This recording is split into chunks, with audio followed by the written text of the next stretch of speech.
అనగనగా ఒక రాజ్యం ఉండేది. ఆ రాజ్యం పేరు విజయగిరి.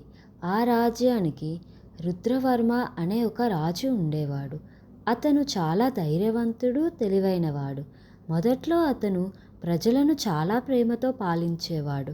ప్రజలు కూడా అతన్ని దేవుడిలా భావించేవారు. రాజ్యం చాలా అభివృద్ధి చెందింది. పంటలు బాగా పండేవి. వ్యాపారం పెరిగింది. అందరూ చాలా సంతోషంగా జీవించేవారు. ఈ విజయాలన్నీ చూసి రుద్రవర్మకు గర్వం పెరగడం మొదలైంది. మొదట్లో చిన్నగా మొదలైన ఆ గర్వం కొద్ది రోజులకే అహంకారంగా మారింది. ఒకరోజు రాజసభలో మంత్రి చెప్పాడు, మహారాజా, ఈ విజయానికి కారణం ప్రజల కష్టమే.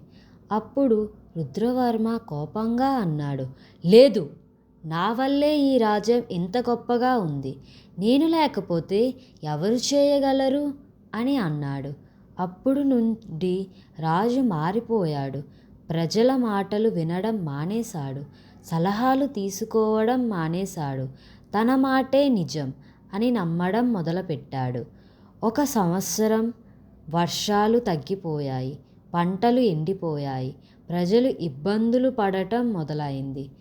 మంత్రులు రాజుకు చెప్పారు, మహారాజా, గోదాముల్లో ఉన్న ధాన్యాన్ని ప్రజలకు పంపిణీ చేద్దాం అని చెప్పారు. కానీ రాజు నవ్వుతూ అన్నాడు, వాళ్ళు బలహీనులు. కష్టాలు ఎదుర్కోలేకపోతే వాళ్ళ తప్పే అని అన్నాడు. ప్రజలు కష్టాల్లో ఉండగా రాజు తన రాజభవనంలో వేడుకలు చేసుకుంటూ ఉన్నాడు. కొంతకాలానికి ప్రజలు తిరుగుబాటు చేయాలని అనుకున్నారు. కానీ వాళ్లకు రాజుపై ఇంకా కొంచెం భయం, గౌరవం ఉండటంతో మౌనంగా బాధపడుతున్నారు. ఒకరోజు ఒక వృద్ధుడు రాజసభకు వచ్చాడు. అతను చాలా ప్రశాంతంగా కనిపించాడు. అతను రాజును చూసి అన్నాడు, రాజా, అహంకారం ఎప్పుడూ నాశనానికి దారితీస్తుంది. ఇప్పటికైనా మారండి అని అన్నాడు. రాజు కోపంతో నవ్వాడు. నన్ను నేర్పించడానికి నువ్వెవరు అని నవ్వాడు. వృద్ధుడు మెల్లగా చెప్పాడు, కాలం మీకు నేర్పిస్తుంది మహారాజా అని చెప్పి వెళ్ళిపోయాడు. కొన్ని రోజుల్లో పరిస్థితి మరింత దారుణంగా మారింది.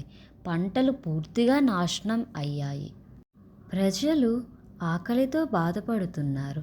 వాళ్ళు చివరకు రాజభవనానికి వచ్చి సహాయం కోరారు. రాజు మళ్ళీ తిరస్కరించాడు. అప్పుడు ప్రజలు కోపంతో తిరుగుబాటు ప్రారంభించారు. రాజ్యంలోని సైనికులు కూడా ప్రజల వైపు చేరారు. ఎందుకంటే వాళ్ళు కూడా ఆకలితో బాధపడుతున్నారు కదా. రుద్రవర్మ ఒంటరిగా మిగిలిపోయాడు. తన రాజభవనం కూడా ప్రజల చేతిలో పడిపోయింది. రుద్రవర్మ అడవుల్లోకి పారిపోయాడు. అక్కడ అతను ఒంటరిగా ఆకలితో బాధతో జీవించాడు. ఒకరోజు అతనికి ఆ వృద్ధుడి మాటలు గుర్తొచ్చాయి. అహంకారం నాశనానికి దారితీస్తుంది. అప్పుడు అతను గ్రహించాడు, తనను నాశనం చేసింది శత్రువులు కాదు, తన అహంకారమే అని. కానీ అప్పటికే ఆలస్యం అయిపోయింది. దీన్ని బట్టి మనం నేర్చుకోవాల్సిన నీతి ఏమిటంటే, మనం ఎంత పెద్దవాళ్ళైనా, ఎంత విజయం సాధించినా అహంకారం మన జీవితాన్ని నాశనం చేస్తుంది. వినయం ఉంటే మనం ఎప్పటికీ ఎదుగుతాం. అహంకారం ఉంటే ఒక్క రోజులోనే పడిపోతాం. ఈ కథ మీకు నచ్చితే లైక్ చేయండి, కమెంట్లో మీ అభిప్రాయం చెప్పండి. ఇంకా ఇలాంటి మంచి కథలు కావాలంటే సబ్స్క్రైబ్ చేసుకోండి. అలాగే రుద్రవర్మ చివర్లో మారిపోయి ఉంటే అతని జీవితం ఎలా ఉండేది అని కమెంట్ సెక్షన్లో సమాధానం చెప్పండి. Thank you.